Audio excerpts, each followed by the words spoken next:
Hey, Tom Hegna here. I get a lot of questions from advisors and clients as well. I think these are going to be more for advisors, but these are just some general questions. I got a question here. How do you sell life insurance to somebody who's got a lot of company life insurance and thinks that having his own policy is not important? Well, remember, the insurance that you get at work is called group supplemental life.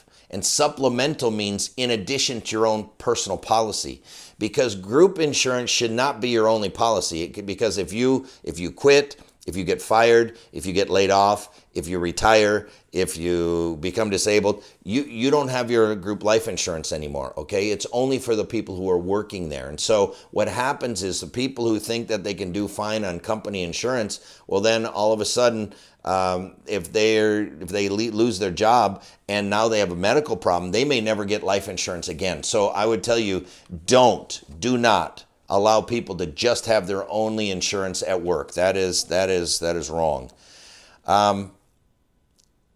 How do you get in front of big money clients to try to talk about and sell life insurance? Well, look, if you're going to talk to high net worth individuals, you need to hang out with high net worth individuals. You need to join the country club, or you need to hang out with wealthy people. Get involved with charity organizations. Get involved with, philanthropy.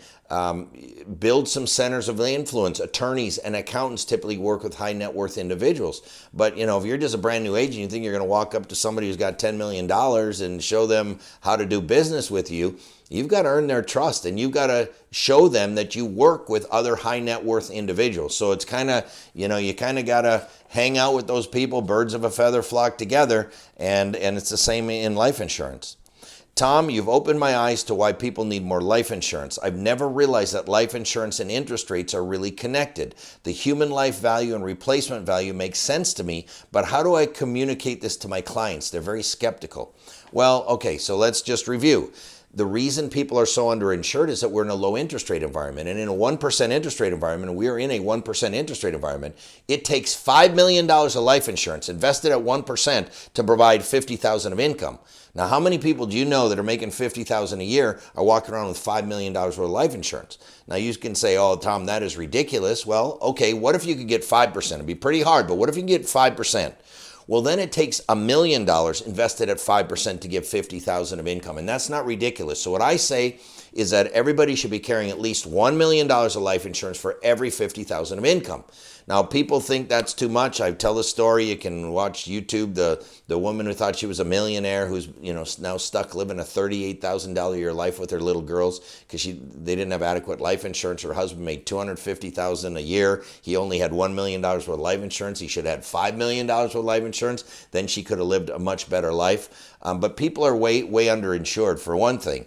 Another way to figure out human life value is there's a human life value calculator at lifehappens.org, lifehappens.org. So if you go there, there's a calculator. It asks, what your age is, are you male or female, how much do you make, how much savings do you have, just ask a series of questions. You push a button and boom, it'll tell you what your human life value is.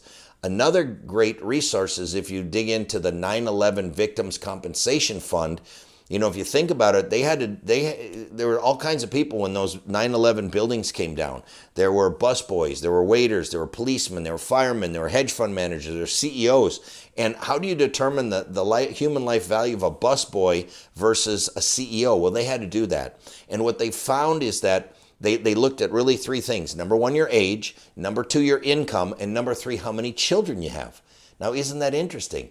But see, it's because children are financial obligations. And so the younger you were, the more money you made, and the more children you had, the higher your human life value.